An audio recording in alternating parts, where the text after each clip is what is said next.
শেষ চৈত্রের ঘ্রাণ। লেখিকা নূরজাহান আক্তার আলো। পর্ব সংখ্যা ১৩। সামনাসামনি মুখোমুখি দাঁড়িয়ে আছে দুজন। উচ্চতা প্রায় সমান সমান। মুখে শব্দ নেই কারো, তবে চার চোখে ভয়াল শিকারে চাহিনি। সে চাহনিতে যেন ধ্বংস অনিবার্য। তাদের দেখে মনে হচ্ছে একজন ভয়ানক মাফিয়া তো আর একজন আকৈলা স্ক্রিয়ারেটর। দুজনে শক্তিশালী শিকারী। শুদ্ধ ইয়াসিরের দিকে তাকিয়ে একটা কাঠের গুঁড়ির উপর পা তুলে রাজকীয় ভঙ্গিতে বসল। বসার ভঙ্গিও চমৎকার। তার দৃষ্টি নিবদ্ধ হয়েছে ইয়াসিনের দিকে। তাকে বসে থেকে ইয়াসিনও বুঝে নিল কিছু বলতে চায় শুদ্ধ। কি বলে শোনা দরকার। তাই সেও এক পায়ের ওপর পা তুলে বসলো মরা গাছের গুঁড়ির ওপর। তারপর হাতে থাকা পিস্তল দিয়ে ঘাড়ের কাছটা চুলকাতে বলল, ঘুরিয়ে পেঁচিয়ে কথা বলতে পারি না। আমি কাজের কথায় আসতে চাই। তো সেখানে আসা যাক। যাক। FGLS নামের সেই ফর্মুলা তৈরি করেছিস? ওইটা আমার চাই। ফর্মুলার কথা শুনে শুদ্ধ অদ্ভুত কায়দায় এক ব্রু উঁচিয়ে বলল, তারপর? ওটা আমার লাগবে। এটুকুই? এটুকু যে নয় সেটা বুঝতে এখনো বাকি আছে নাকি চৌধুরী? যখন আমার মুখেই শুনতে চাচ্ছিস তো শোন। তখন বলছি, তোর বাড়ির সবচেয়ে আদরের ফুলটা আমার চাই। চাই মানে চাই। ফুল দে, পাক্কা প্রমিস। দেশ ছেড়ে চলে যাব, আর জ্বালাবো না তোদের। খুব যত্নে রাখবো ভাই। দিয়ে দে। ফুলে যেমন সৌরভ আছে তেমনি কাঁটাও আছে, সেটা জানিস? সে কাঁটাকে তুই নাকি? ধরে নে তাই। কথা শুনে ইয়াসির হো করে হেসে উঠল। কিন্তু আস্তে আস্তে কোথা থেকে যেন একটা গুলি এসে বিঁধে গেল তার বাম পায়ে। গুলি ক্যাট করে গেছে মাংসের মধ্যে। গুলি এলো কোথা থেকে, কে করলো তাকে? ইয়াসির উত্তেজিত হলো না, সেভাবেই বসে রইল। শুদ্ধ ফিচেল হাসল। অতঃপর কণ্ঠে অবাধ কথাটা ঢেলে জোর গলায় বলল, এটা আমার সঞ্জীবনী ফুল রে ভাই। এটা আমার। ওই অমৃত ফুলের জন্য আমি যেমন প্রাণ দিতে পারি তেমনি নিতেও পারি। সেই ফুলকে রক্ষা করার দায়িত্বে আছে বিষধর সাপ। যেসব কালকেউটের বিষ হজম করতে পারবি না তুই, বরং মেপে গুনেও শেষ করতে পারবি না ঠিক কতটা সাপ ছড়িয়ে ছিটিয়ে আছে ওই একটা ফুলের পেছনে। তোকে আমি বারবার ওয়ার্নিং দেবো না, ধরে নি এটাই আমার ফার্স্ট অ্যান্ড লাস্ট ওয়ার্নিং। এর চেয়েও ভালো হয় বিদেশি মাল বিদেশে ফিরে যা। দেশটাকে তোর বাপের কেনা? না, তোর বাপের কেনা। তবু থাকতে পারবি না। সুদের কথা শুনে ইয়াসির বিজ্ঞের মতো মাথা নাড়ল। তারপর আজ আর প্যাচাল বাদ দিয়ে কথা বলল, কোথায় যেন শুনেছিলাম অন্যের জিনিস কেড়ে নেওয়ার মতো অমৃত মজা আর অভিজ্ঞতা আর কোথাও নেই। নাম, এসব ছোট লোকই কারবার। ছোট লোকরা এসব করে। আমরা হলাম চৌধুরী। দুহাতে দান করতে অভ্যস্ত আমরা। তবে তোর সঙ্গে কিছু খুব চালিয়ে যেতে পারবো না। একের পর এক অপমানজনিত কথা শুনে ইয়াসিরের মুখ থতমত হয়ে গেল। ইচ্ছেগুলো এখনই একটা বুলেট সুদূর বুকে গেঁথে দিতে, কিন্তু তাতে খেলা শেষ হয়ে যাবে। এত সহজে জিতে গেলে খেলার মজা আসে না। তাই সে গা ছাড়া দিয়ে আশেপাশে তাকালো। তাকাতে তাকাতে বলল, বাংলায় আকাশে বাতাসে প্রেমের গন্ধ ছড়িয়ে ছিটিয়ে থাকে। প্রেমের নেশালো গন্ধে আমার লোভী মনটাও যে একবার শীতল হতে চাইছে। শীতলের শীতলতা সর্বাঙ্গ মাখতে ইচ্ছে করছে। লোভী বাপ আর বাপের কাফন ছড়ায় ৩.৫ হাত মাটির কবর। চ্যালেঞ্জ করছিস? চ্যালেঞ্জ গ্রহণ করতেও তো যোগ্যতা লাগে। এই যোগ্যতা তোর আছে নাকি? সাহেব মুখ সামলে বল। হাত ফসকে গেলে শেষ নিঃশ্বাস এখনই টুটটুট হয়ে যাবে। সরি, বিন্দুমাত্র ভয় পেলাম না। অন্য কিছু ট্রাই কর। শুদ্ধের কণ্ঠে ব্যঙ্গাত্ম সুর স্পষ্ট। ইয়াসিন নাম জানার পর থেকে শুদ্ধের কাজ ছিল পাতাল ফুঁড়ে হলেও ইয়াসিনকে খুঁজে বের করা। তাই করেছে। মাঝের দিনগুলোতে স্থির হতে পারেনি। শান্তিতে একজনটা ঘুমাতে পারেনি। বারবার মনে হয়েছে চৌধুরী বাড়ির মেয়েদের দিকে হাত বাড়িয়েছে কেউ। এত বড় কলিজা, কত বড় সাহস। সে ব্যক্তি তার মুখোমুখিতে যায়। যাওয়ার পর থেকে আর কিই বা করবে, এটাও সে হিসাব নিতে চায়। সে কথায় নয়, কাজে বিশ্বাসী। গোপনে কাজ ছাড়া ওর একটি মুদ্রা ধরে। ঠিক এই স্বভাবের কারণে গোপনে ইয়াসিনকে খুঁজে বের করে ফেলেছিল সে। আর এসব করতে গিয়ে বেরিয়ে এসেছিল রাশিয়ার ইন্ডাস্ট্রির মিগাইল ইগলের নাম। ইগলের সাথে শুধু সম্পর্ক বরাবরই তিক্ত। কারণ ইগল প্রচণ্ড অহংকারী ও সুবিধাবাদী। তাছাড়া সে মুসলিমদের দেখতে পারে না। এবং ৬০ অব্দি বয়সী ইগল নিজেদের সর্বদা উত্তম ভাবে। অন্যের শ্রম মেধা তার কাছে হেয় বলে বলা বাহুল্য। ইগল হায়ারছে এই মাফিয়ার কিং ইয়াসিন খানকে। কেন হয়েছে? কারণ শুদ্ধ মাস ৬ আগে ইগলের প্রস্তাব প্রত্যাখ্যান করেছে। কোটি টাকা দেওয়ার পরও তার তৈরি করা একটা ফর্মুলা ইগলকে দেয়নি সে। এটা মূলত তার রাগ। ধূর্ত লোকটি নিজেকে আড়ালে রেখে বাংলাদেশে এসেছিল। হাত মিলিয়েছিল সায়নের চরম শত্রু আবু সিদ্দিকের সাথে। আর সিদ্দিকের মাধ্যমেই ইয়াসির টোপ হিসেবে ব্যবহার করেছে। কিন্তু সিদ্দিক আর ইগল হয়তো জানে না ইয়াসিরও আরেক চিজ। তাদের থেকে টাকা হাতে দুজনই নিয়ে আরেকটা কড়া দান সাজিয়েছে। যে দানে ইয়াসির হয়তো ভেবেছে একাই বাজিমাত করবে, কিন্তু ও হয়তো ভুলে গেছে বাপেরও বাপ থাকে। কিছুক্ষণ চুপ থেকে ইয়াসির উঠে দাঁড়ালো। পা থেকে এখনো রক্ত রুমাল বের করলো সে। তারপর পা বাঁধতে বাঁধতে হাসতে হাসতে বলল, ইয়াসিরের নজর পড়েছে অথচ সে জিনিস পায়নি, এমনটা কখনো হয়নি। তবে তোর ফুল কবে তুলবো জানি না, তবে ওয়াদা করছি তুলবই। কথা বলতে না বলতেই ক্ষিপ্ত গতিতে একটা ঘুষি এসে পড়লো তার নাক বরাবর। শুদ্ধ থামলো না। এরপর আরো দুটো দানবীয় ঘুষি মারতেই ইয়াসিরও পাল্টা আক্রমণ করতে উদ্যত হলো। সেই মুহূর্তে সেখানে উপস্থিত হলো সায়ন। ছোট ভাইকে মাঠে দেখে চেঁচিয়ে উঠল, এই হারামজাদা, ছাড় আমার ভাইকে, ছাড়। আমার ভাইয়ের গায়ে একটা ফোঁটা টোকাও লাগলে তোর নতুন করে আবার খাতনান করব। ইয়াসির শুনল, তবে থামলো না। সেও একটা ঘুষি মেরে দিয়ে বলল, সরি ব্রো, তুম করে মেরে দিয়েছি, আর একটু আগে বলবে না? আর আপনার ভাই যে দুষ্ট একটা কথাও শোনে না। তাছাড়া আমাদের ফুল ভাগাভাগি হচ্ছে, আপনি এর মধ্যে আসবেন না।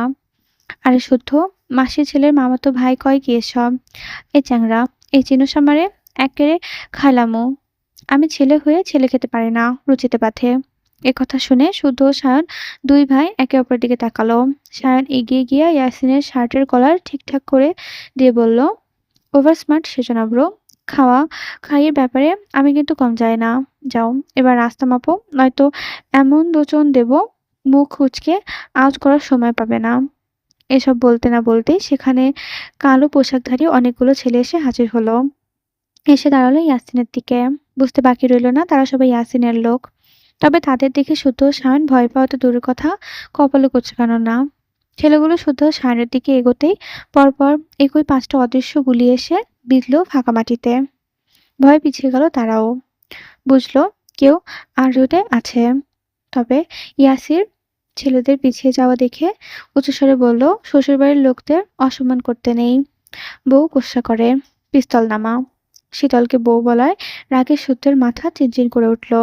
সে চিবিয়ে চিবিয়ে বলল, সময় ভিক্ষা দিলাম, কলিজার হেফাজত কর, নয়তো তোর কলিজাখানা ইঞ্চি ইঞ্চি করে কাটার দায়িত্ব নেব এবার। আর শুধু জাস্ট ইঞ্চি ইঞ্চি মাপে না, সবটুকুই মেপে একদম খান খান করে দেবে।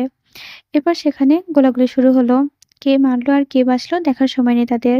ইয়াসিরকে আহত করে ফিরে এসেছে দুই ভাই। এরপর 12তলা বিল্ডিং এ ছাদে বসে কিছু ব্যাপার আলোচনা করে। কথার মাঝখানে সায়ন হঠাৎ থেমে যায়।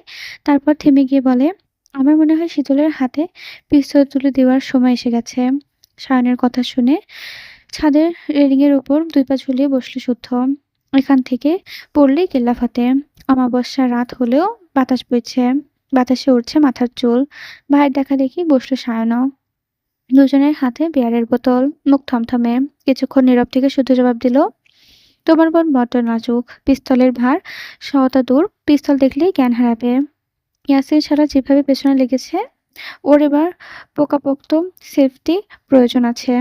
আমরা যতই ওর নজরে রাখি না কেন, নিজের সেফটি নিজেকে করতে হবে। দেখেছিস না, এত কাড়াকাড়ি নজরদারির পরেও পুনরায় আক্রমণ করে বসলো বাস্টারটা। ভাবতে পারছিস অ্যাসিডের ছিটেফোঁটা শীতলের মুখে পড়লে কি হতো? কি আর হতো, ওই ব্লাডি বাস্টারের শরীরে 313 রকমের জীবাণু পুশ করে বসে বসে মজা দেখতাম।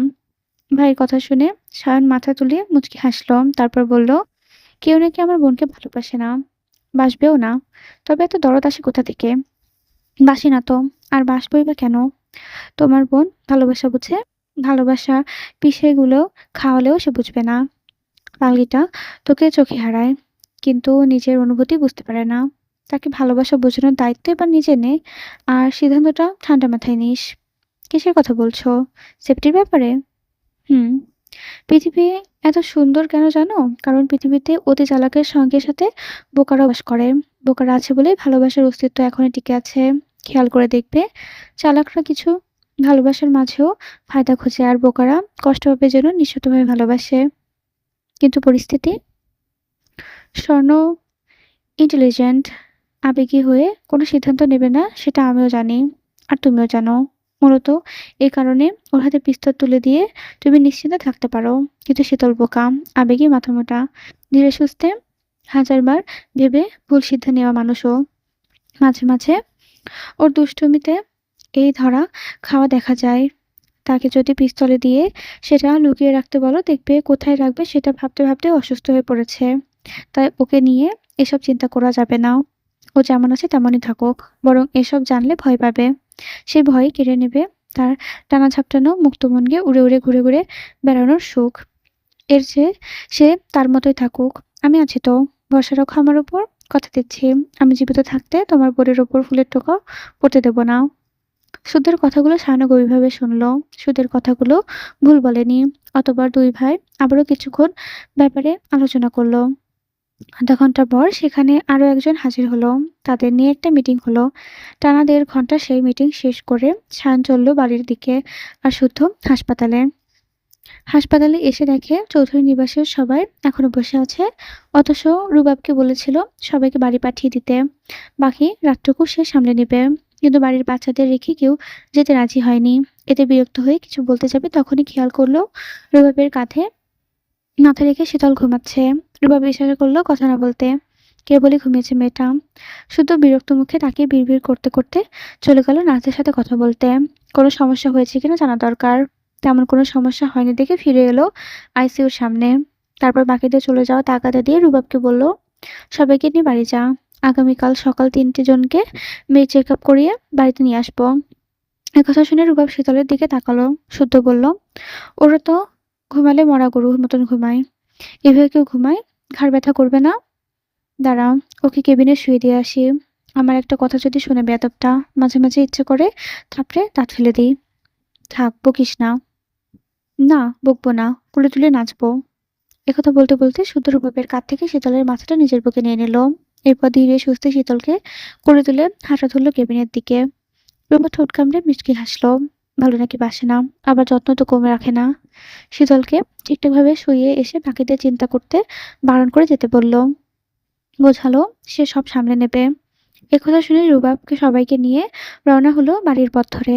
শুধু কেবিনে ফিরে পাশের ফাঁকা বেডে শরীর এড়িয়ে দিল। কি ভেবে যেন ঘাড় কাত করে তাকালো ঘুমন্ত শীতলের দিকে।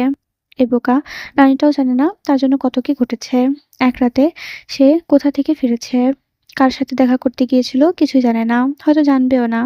কারণ বর্তমানে তার ত্রিসীমানায় কাছে কঠোর নজরদারি ও সতর্কতা রেখেছে সে। না রেখে উপায় আছে নাকি? কারণ বিপদ তাদের দোরগোড়ায় এসে কড়া নাড়ছে। এসব ভেবে সে নিঃশব্দে উঠে বসল। পিচঢালা রাস্তায় আছড়ে পড়ে থুতনি বা গালে কপালে কালশিটে পড়ে গেছে মেয়েটার। শরীরটাও এত নাজুক, আলতো স্পর্শ লাল হয়ে গেছে। যেখানে সে কয়েকবার তাকিয়ে রইল শীতলের দিকে, আদুরের মুখের দিকে। এই আদরের পুতুল থেকে ভালোবাসার কারণ জানে না, সত্যি জানে না। তবে ছোট থেকে কেন জানি মনে হতো জীবন্ত পুতুলটা শুরু এবং শেষ পর্যন্ত তার রুমে শোভা বাড়াবে। তারই হবে, হতেই হবে। পুতুলের জন্য শুধু তার বুকটাই হবে নিরাপদ আবাসস্থল। একথা ভেবে সে উঠে দাঁড়ালো। বোতল থেকে পানি খেয়ে পুনরায় শুতে শায়নের নাম্বার থেকে মেসেজ এলো, শি ইজ ওকে। মেসেজ দেখে স্বস্তি শ্বাস ফেলল সে। বুকে দাবানল যেন এখনো জ্যান্ত এবং এটাও অবগত এই দাবানল এত সহজে থামবে না। মনে মনে এসব ভেবে ঘুম আসবে না জেনেও চোখ জোড়া বন্ধ করে নিল সে। কারণ তার পাশে পেটে ঘুমোতে থাকা ঘুমকুমারীর চোখের পাতা পিটপিট করছে। এতক্ষণ সে অভিনয় করছিল বুঝতে বাকি রইল না। দিনকে দিন অনেক ফন্দিবাজ হচ্ছে মেয়েটা। তবে এই মুহূর্তে এই পোল্টিবাজের হাত থেকে বাঁচতে গেলে তাকেও এখন ঘুমের অভিনয় করতে হবে। সত্যি সত্যি শুদ্ধ চোখের পাতা বন্ধ করতেই শীতল চোখ খুলে তাকালো। কিছুক্ষণ ট্যাপ ট্যাপ করে তাকিয়ে থাকলো শুদ্ধের ঘুমন্ত মুখের দিকে। বালিশ ছাড়াই ঘুমাচ্ছে সে। সে উঠতে গেলে হতছাড়া পেটটা শব্দ করে উঠল। চোখ বড় বড় হয়ে গেল তার। যখন দেখলো শুদ্ধ ঘুম ভাঙেনি, তখন যেন হাঁপ ছেড়ে বাঁচল সে। ধীর পায়ে বেড থেকে নেমে কেবিনের বাইরে চলে গেল। তাকে যেতে দেখে শুদ্ধ বুড়কুচকে মাথা উঁচিয়ে তাকালো। পাক্কা ১ মিনিটের মধ্যে কেবিনে না এলে চড়িয়ে ভেতরে আনবে বলেই ভেবে নিল। ১ মিনিট না, ৪০ সেকেন্ডের মাথায় ফিরে এলো শীতল। সাম্য সুজনকে দেখতে গিয়েছিল। ঠিকঠাক দেখে কেবিনে এসে নীরবে পায়চারিও করল। নখ কামড়াতে কামড়াতে শুদ্ধের দিকে ২-১ বার উঁকিঝুঁকি মারল। ঘুমাচ্ছে ভেবে এক বুক সাহস নিয়ে এগিয়ে এলো। তারপর ধীরে ধীরে সুদ্ধের মাথা ধরে বালিশে রাখলো। সুদ্ধের কাঁচা ঘুম না ভাঙিয়ে কাজটা করতে পেরে মিষ্টি হাসলো সে। তারপর কিছুক্ষণ সুদ্ধের মুখ পানে তাকিয়ে বিড়বিড় করে বলল, এই যে বিশুদ্ধ পুরুষ, আমাকে ভালোবাসতে শেখাবেন? দক্ষিণা হিসেবে না হয় আমার আমি তাকে দিয়ে দেব। একথা বলে একটু থমকালো সে। তারপর মুখ বাঁকিয়ে শুদ্ধের টিকল নাকের উপর আলতো করে টোকা মেরে অরুণার গলায় বলল, এই নাকের ডগায় এত রাগ কেন শুনি? এক ঘুষি মেরে নাক ফাটিয়ে দিই। একটা ভুল করেছি না হয়, তাই বলে কথা বলা বন্ধ করে দিতে হবে? একটা সুযোগ তো দিন। আর কষ্ট দেব না তো। এই ভুলটাই না হয় ভুল করে ভালোবাসার আপনাতে আপনার কাছে অর্পণ করব। শীতল আপন মনে বিড়বিড় করে কথাগুলো বলতে দ্রুত সরে এলো। কখন উঠে যায় বলা তো যায় না। কি দরকার এত রিস্ক নেওয়ার? এরপর সে উঠে এসে তার বেডে শুয়ে চোখ দুটো বন্ধ করে নিল। অথচ শীতল টেরও পেল না পাছে পুরুষটা সব শুনেছে। সব শুনে মনে মনে ডাকাতি হাসি এসেছে। পরের দিন সকালবেলা তিনজনকে চেক আপ করে বাড়ি ফিরল শুদ্ধ। কারোরই গুরুতর সমস্যা নেই, ঠিকঠাক মেডিসিন নিলেই ঠিক হয়ে যাবে। মাথায় আঘাত পাওয়ায় তিনজনেরই সিটি স্ক্যান করানো হয়েছে। বড়সড় কোনো আঘাত পেয়েছে কিনা দেখতে। আল্লাহর অশেষ রহমতে তেমন কিছুই হয়নি। কদিন রেস্ট নিয়ে ঠিক হয়ে যাবে। বাড়ির প্রতিটা সদস্য তিনজনের প্রতি সমান যত্নশীল হলো। সুস্থ চায় যে যেভাবে পারুক সেরকমভাবে সহযোগিতা করলো। ধীরে ধীরে তারাও সুস্থ হয়ে উঠলো। কদিন পর পুনরায় স্কুল কলেজে যাওয়া শুরু করলো। নানান দুষ্টুমি খুনসুটি বাড়ি মাতিয়ে রাখলো। এর মাঝে ইয়াসির কিছু করেনি, তবুও তার প্রতি শুধু সায়নের তীক্ষ্ণ নজর থাকে সবসময়ই। এমনকি গোপনে ইয়াসিনের দুটো লোককেও টাকা দিয়ে কিনে নিয়েছে তারা। তারা রোজ আপডেট দেয় ইয়াসিনের ব্যাপারে। আর অসুস্থতার বাহানায় শীতলও আগের মতোই জ্বালাতন শুরু করেছে। রুমের দরজা পুরোনো পাস আবার দেওয়ায় আবার সে রুমে হানা দিতে শুরু করেছে। কদিন পাশে কাজ না করায় কাঁদো কাঁদো মুখে দরজা থেকে ঘুরঘুর করতো সে। দুদিন ইগনোর করেছিল দেখে এতিমের মতো মুখ করে তাকাতো। এটা ওটা ছুতোয় কথা বলতে আসতো। রাতে বাসায় ফিরতেই দেখতো রুমের দরজার কাছে বসে আছে। সরতে বলতেই কান ধরে কেঁদে কেটে বলতো, সরি। জবাব না দিলেই ঠোঁট ফুলিয়ে ভাঙা ভাঙা স্বরে বলতো, সরি বলছি তো নাকি, আর কতবার বলবো? কেউ আমার উপর রেগে থাকলে আমার খুব কষ্ট হয়। এভাবে সরি বললে কি আর রাগ করে থাকা যায়? নাকি রাগের অভিনয় করে চালিয়ে যাওয়া যায়? অগত্যা থমথমে মুখে বলেছিল যে মাফ করে দিয়েছে, তবে এটাই শেষবার। অথচ মাপ চাওয়ার খুশিতে আবার বাদরামি শুরু করলো সে। পূর্বের মতো যখন তখন রুমে আসা, জিনিসপত্র ঘাটাঘাটি করা, কিছু বললে মুখ ভেঙানো, খেতে বসে তার ভাগের খাবারে ভাগ বসানো, কফি এনে দিতে বললে সিঁড়ি অবধি এসে আড়ালে গিয়ে এঁটো করে তারপর তাকে দেয়া। এই তো এভাবেই তার জ্বালাতনে অতিষ্ঠ হয়ে দিন কাটছে আপন নিয়মে। ভার্সিটি থেকে ফিরে কেবল বাসায় ফিরেছে স্বর্ণ। ফ্রেশ হয়ে ওয়াশরুম থেকে বেরোতেই আটকা পড়লো কারো বাহু ধরে। পুরুষালী চেনের স্পর্শে নড়াচড়া আর করলো না সে। চুপটি করে সেভাবে দাঁড়িয়ে রইল। অনুভব করলো ব্যক্তিগত পুরুষের ছোঁয়া। উন্মাদ পুরুষটিও সুযোগ পেয়ে স্থির থাকতে পারল না। নেশাগ্রস্তের মতো টেনে নিল তাকে। স্বর্ণের চুলের ঘ্রাণ নিল। আলতো দেহে বিদেশি সাবানের ঘ্রাণ। হাতটা অবাধ্য হয়ে ছুটে গেল কোমরের আশেপাশে। গালে পেল পুরুষালী ঠোঁটের স্পর্শ। গাবায় পেল খোঁচা খোঁচা দাড়ির খোঁচা। ধীরে ধীরে স্পর্শ গাঢ় হতে দেখে স্বর্ণ নিজেকে ছাড়তে চাইল, কিন্তু শান ছাড়তে ইচ্ছুক নয়। সে নিজের মতো করে স্বর্ণের শরীরে আষ্টেপৃষ্টে লেগে থাকতে ব্যস্ত হলো। স্বর্ণ এবার জোর করে শায়নকে নিজের থেকে সরানোর চেষ্টা করে চলমান হলো। বলল, সিগারেট খেয়ে আমার কাছে আসতে বারণ করেছিলাম না? বারণ করলে কি শুনতে হবে? হবে। হবে না। বীর পুরুষেরা সবসময় বউয়ের কথা শোনে না। শুনলে অনেক ভুগতে হয়। ক্ষুধা লেগেছে, ছাড়ো। আমারও। ফ্রেশ হয়ে এসো, খাবার বাড়ছি আমি। খাবার তো আমার হাতের মুঠোয়, কিন্তু খেতে আর পারছি কই। স্বর্ণজান আমার, চল না বিয়ে করে ফেলি। সায়নের হালকা গলায় বলা কথা শুনে স্বর্ণ নিজেকে ছাড়তে জোরাজোরি করতে শুরু করলো। পাঁচে লোকটা আবার ফাজলামো শুরু করছে। তাকে জোর প্রয়োগে করতে শুরু করেছে। সায়ন ঠোঁট কামড়ে হাসলো। স্বর্ণের পেট খামচে ধরে দুই গালে শব্দ করে চুমু খেলো। তারপর কাঁধে মুখ ডোবাতেই রুমের দরজা খুলে ভেতর ঢুকে থমকে দাঁড়িয়ে গেল শখ। স্বর্ণকে ডাকতে এসে এমন ঘটনার সাক্ষী হবে কল্পনাও করেনি সে। রুমে তৃতীয় কারো উপস্থিতি টের পেয়ে স্বর্ণ সায়ন চোখ তুলে তাকে দ্রুতগতিকে ছিটকে দূরে সরে গেল। শখ নিজেও লজ্জা পেয়েছে, দৃষ্টিজোড়া রেখেছে মেঝের দিকে। একরাম অস্বস্তিতে ডুবেছে, কিছু না বলার ভাষা পেল না সে। দাঁড়িয়ে থাকবে নাকি চলে যাবে সেটাও বোধগম্য হচ্ছে না তার। আপন ভাইয়ের সঙ্গে চাচাতো বোনকে এমতো অবস্থায় দেখে নিজের বাক হারিয়ে ফেলেছে সে। এখন রুম চলছে পিনপতন নিরাপত্তা। কে কি বলবে বুঝতে পারছে না। তিনজনের কেউই কোনো কথা বলছে না। সায়ন বোনের কাছে ধরা খেয়ে চুপ করে দাঁড়িয়ে আছে, মাথা চুলকাচ্ছে। আবার সনের মুখ দেখে তার খুব হাসিও পাচ্ছে। সে আমতা আমতা করে কিছু বলতে গিয়েও থেমে গেল। এরপর মাথা চুলকে পাশ কাটিয়ে তার রুমে চলে গেল। ভাইকে যেতে দেখে শখ টেবিলের উপর থেকে টর্চটা হাতে নিল। এক পলক তাকালো স্বর্ণের দিকে, তারপর স্বাভাবিক গলায় বলল, আমি যা ভাবছি তাই। হুম। অকপটে স্বীকার করল স্বর্ণ। না তার গলা কাঁপছে আর না সে থতমত খেয়ে প্রসঙ্গ পাল্টানোর বৃথা চেষ্টা চালালো। শখও কথা বাড়ালো না। হতেই পারে চোখ পাল্টেছে। কাজের লাভ এখন কমন ব্যাপার হয়ে দাঁড়িয়েছে। তারা যদি একে অপরের সঙ্গে ভালো থাকে থাকুক না, সমস্যা কি। তবে বাড়ির লোক এই ব্যাপারটা কেমন ভাবে নিবে সেটা ভাবার বিষয়। তাছাড়া সাদা চৌধুরী সায়নকে অপছন্দ করার কারণ খুঁজে পাবে বলে মনে হয় না। রাজনীতি করা নিয়ে একটু আপত্তি করলেও মনে হয় না রিজেক্ট করবে। মনে মনে এই কথাগুলো ভেবে সায়নের ধরা খাওয়ার পর মুখের বেহাল দশার কথাও চিন্তা করে ঠোঁট টিপে হাসল শখ। বাড়তি প্রশ্ন করে আর কাউকে অস্বস্তিতে ফেলে যায় না সে। তাই দেখে আর কথা বাড়ল না। চলে যাওয়ার জন্য পা বাড়াতেই স্বর্ণ ডাকলো। ডাক শুনে ঘুরতেই স্বর্ণ বলল, আপু, আপাতত কাউকে বলো না। কেন? সময় হোক, তখন না হয় সবাইকে জানিও। হুম। ভাইকে নিচে নিয়ে আয়, বাবা ডাকছে সবাইকে। একথা বলে সে স্থান ত্যাগ করলো। এদিকে ড্রয়িং রুমে সিরিয়াস একটা ব্যাপার আলোচনা করতে বসেছে সবাই। শখের বিয়ের অনুষ্ঠানে সাড়া নিয়ে আহনাব জানিয়েছে এই মাসে বিয়ে সম্পন্ন করতে চায় সে। বউকে রেখে দেশ ছাড়বে না সে। এসব নিয়ে চলছে সিরিয়াস কথাবার্তা। আহনাবের মা বাবা উপস্থিত আছে এখানে। বড়রা কথা বলছে, বাড়ির ছেলেগুলো সব চুপ করে শুনছে। কখনো নিজেদের মতামত জানাচ্ছে। ঠিক ওই মুহূর্তে হঠাৎ বাড়ির মধ্যে লাউডস্পিকারে গান বেজে উঠল। গান শুনে বিস্ফোরিত নয়নে তাকিয়ে আছে সকলে। বড়রা মুখ কাচুমাচু করে এদিক ওদিক তাকাচ্ছে।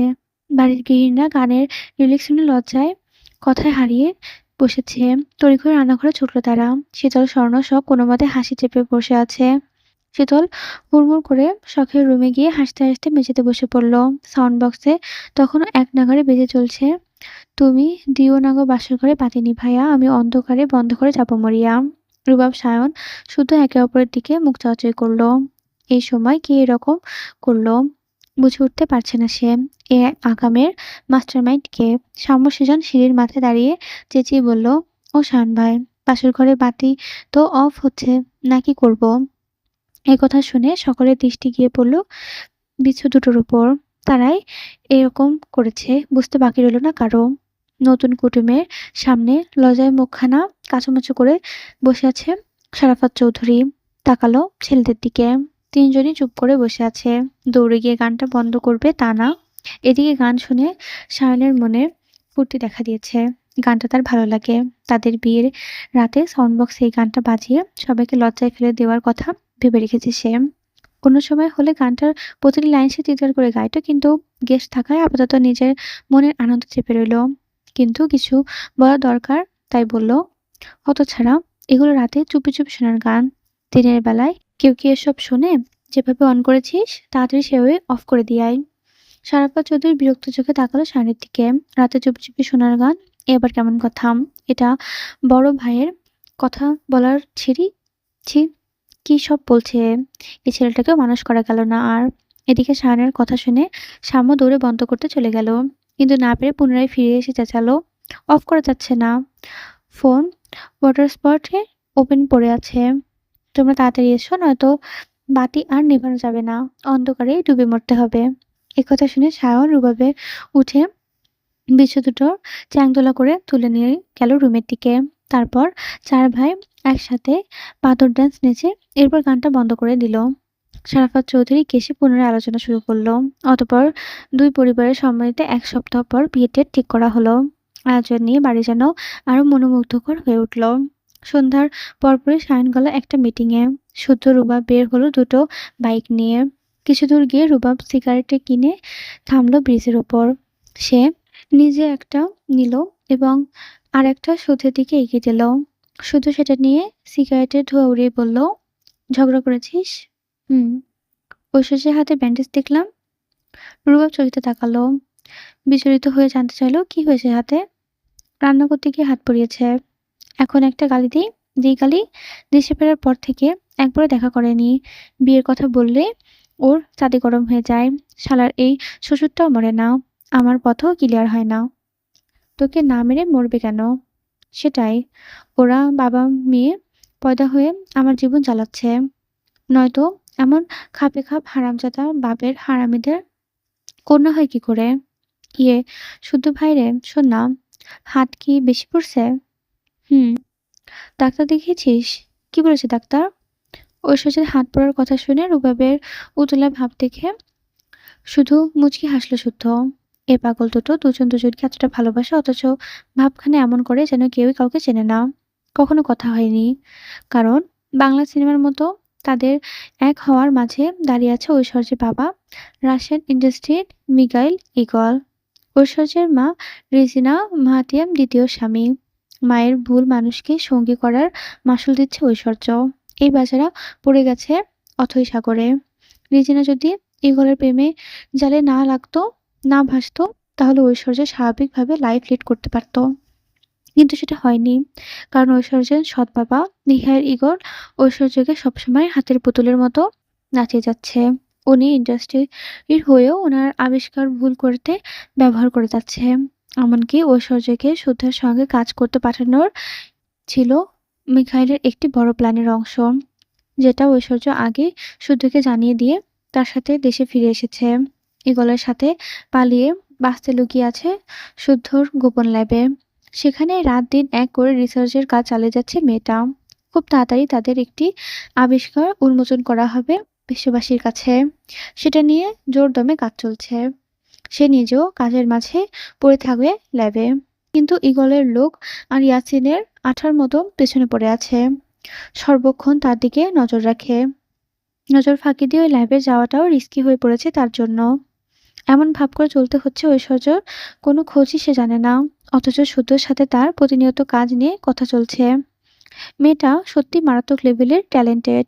তার কাজের ধরন, ভাবনা, অবিশ্বাস্য রকমের সৌন্দর্য আছে। আর রুবাব কিভাবে যেন তারই প্রেমে পিছলে পড়েছে। প্রায় অনেকদিনই ঐশ্বর্যের পেছনে লেগে থাকে সে। তাদের সম্পর্কটা এক জায়গায় স্থির হয়েছে। এটা জানার পর থেকে ইগলের অত্যাচার আরো বেড়ে গিয়েছে। সে এখন পাগলের মতো ঐশ্বর্যকে খুঁজে চলেছে। হাতের কাছে পেলে হয়তো ঐশ্বর্যের শ্বাস নেওয়ার সময়টুকু দেবে না। হাত পড়ার কথা শুনে রূপা পকেট থেকে ফোন বের করে কল দিল ঐশ্বর্যকে। ঘাড় মেয়েটা কল রিসিভ করছে না। মনে হয় এসবের কয়েকবার চেষ্টা করেও কাজ হলো না। দেখে চোখ মুখ কুঁচকে অন্যদিকে তাকিয়ে রইল। রাগে মুখ থমথম করছে তার। তখন শুদ্ধ বলল, তোর শ্বশুরকে খেলিয়ে দেশে আনতে হবে। গেমটা উনি শুরু করেছেন, সমাপ্তি টানার জন্য দায়িত্ব আমার। স্যার মানুষ বলে কথা, এক্সট্রা সম্মান না দিলে চলে? বালের শ্বশুর আমার, শালা আমার জীবনটাকে তেজপাতা বানিয়ে দিল। ওটা যতবার তাড়াতাড়ি সম্ভব যা করার কর। আমার বইটাকে আমাকে দে, নয়তো আমি মামাকে বলে দিব তুমি শীতলের মন নিয়ে ছুকিটকিট খেলছো। এ কথা বলে রুবাব একটু থামলো। তারপর পুনরায় বলল, মাঝে মাঝে ঐশ্বর্যের ছেলে মানুষ আমার সহ্য হয় না। ও নিজেও জানে ওর হারামজাদা বাপ কখনো আমাকে মেনে নেবে না। নিলে আরো 2 বছর আগেই নিত। ওকে ভালোবাসি, সংসারটা আমি ওর সাথে করবো বলে এতদিন ধরে অপেক্ষা করছি। শুধু তার জেদের কারণে মা আমার সাথে কথা বলে না। আমি এখানে আছি বলে সেদিন এলোই না, থাকলো না। ঐশ্বর্য জেদ ধরে আমার দিকে বসে আছে। বিয়ে করলে নাকি ওর বাবা আমাকে মেরে দিবে, তাই আমার ভালোর জন্য আমাকে বিয়ে করবে না। মানে বাবার হাতের মরতে দিবে না, অথচ আমাকে দহনে পুড়িয়ে আত্মরা করে রাখবে। এই নাকি আবার ভালোবাসা? এদিকে সম্মতির পোলাও ঈগল তোর ফর্মুলা না পেয়ে পাগল কুত্তার মতো অবস্থা করেছে। না, সবকিছু প্যাচের উপর প্যাচ যাচ্ছে। মানে দিনের পর দিন আমার জীবনটা প্যাচ লাগানো ইয়ারফোন হয়ে গেছে বাল। নিশ্চুপ শুধু জবাব দিল না। হাঁটছে দুই ভাই, সিগারেট টানছে ধীর সুস্থে। রুবাম ভেতরে অস্থির যেন টান পাচ্ছে সে। নীরবে কিছুক্ষণ গিয়ে শুদ্ধের হঠাৎ বলে উঠল, এতদিন ঐশ্বর্য শুধু আমার দায়িত্ব ছিল। যতটুকু পেয়েছি বড় ভাইয়ের মতো সবসময় সেভ করেছি। কিছুক্ষণের জন্য তোর দায়িত্ব ছাড়লাম, কাজেই সাবধান। মানে? একটু দাঁড়া, জবাব পেয়ে যাবি। একথা বলে বাইক নিয়ে চোখের পলকে শাসা করে চলে গেল। রুবা বিরক্ত মুখে বাইকের ওপর বসতে উপলব্ধি করলো কেউ তার সামনে দাঁড়িয়ে আছে। চোখ তুলে তাকিয়ে ঐশ্বর্যকে দেখে ঝট করে তার হাত ধরে নাড়িয়ে ঘুরিয়ে দেখল। শুদ্ধ যে বলল, হাত পুড়িয়েছে কই দেখি। আমার? কই না তো। বরং ভাইয়া তো বলল তুমি নাকি হাত পুড়িয়েছ। এজন্য তো রিস্ক নিয়ে বের হলাম। এবার দুজনে বুঝতে বাকি নেই এটা শুধু চালাকি। আসলে দুজনে দুজনকে কাছে পাওয়ার জন্য উতলা, অথচ পারিবারিক অবস্থায় এটা তারা করতে পারছে না। দূরত্ব সরে আসছে তাদের মধ্যে। তবে দুজন দুজনকে সেফ দেখে স্বস্তির নিঃশ্বাস নিল। কিন্তু রুবা বোধ হয় ঐশ্বর্যের স্বস্তি দিতে নারাজ। এক ঝটকায় সে ঐশ্বর্যের নিজের আরো কাছে টেনে ঐশ্বর্যরা দখল করে নিল। খুশি নিতে থাকলো প্রেয়সীর ওষ্ঠতর। ঐশ্বর্য রুবাবের বুকে ধাক্কা দিলে রুবাব একটা কামড় বসিয়ে দিল। যেন বাধা দেওয়ায় বিরক্ত সে। কিছুক্ষণ এসব থেকে রুবাব সরে গেল। ঐশ্বর্য ঠোঁট মুছতে মুছতে অন্যদিকে তাকিয়ে হাঁপাচ্ছে। অথচ খুব ভালো করে বুঝতে পারছে রুবাবের চঞ্চল দৃষ্টি তার দিকেই নিবদ্ধ। বারবারের মতোই ঐশ্বর্য পরিপাটির লুক, পরনে কালো জিন্স আর সাদা লেডিস স্যুট, চুল পনিটেল করে বাঁধা, হাতে স্মার্ট ওয়াচ, কানে ছোট ছোট দুটো টপ, ঠোঁটে চ্যাপস্টিক আর ভাসা কাজল। মেয়েটার এই বেশি যেন ইন্ডিপেন্ডেন্স গ্রামের লোকটা ফুটে উঠেছে। রুবাব আপাতত বাইকের চাবি নিয়ে ঐশ্বর্যের দিকে এগিয়ে গেল। তারপর বাইকে বসে তাকেও বসতে ইশারা করলো। আল্লাহ শুধু কবুল বলার তৌফিক দান করুক। তারপর শায়েস্তা কাকে বলে, হাড়ে হাড়ে যদি টের না পাইয়েছি তো আমিও রুবাব কবির নই। ঐশ্বর্য একথা শুনে ঠোঁট টিপে হেসে বাইকের পেছনে উঠে বসলো। কিছু বলতে দিল না। বিনা বাক্যে মাথা রাখলো রুবাবের কাঁধে। জোরে নিঃশ্বাস টেনে নিল প্রিয় মানুষের গায়ের ঘ্রাণে। তাতেই মন খারাপের রেশ কোথায় যেন দৌড়ে পালিয়ে গেল। বেহায়া মন ঝুমঝুম করে গেয়ে উঠল। বলতে থাকলো এক নাগাড়ে, কতদিন পর।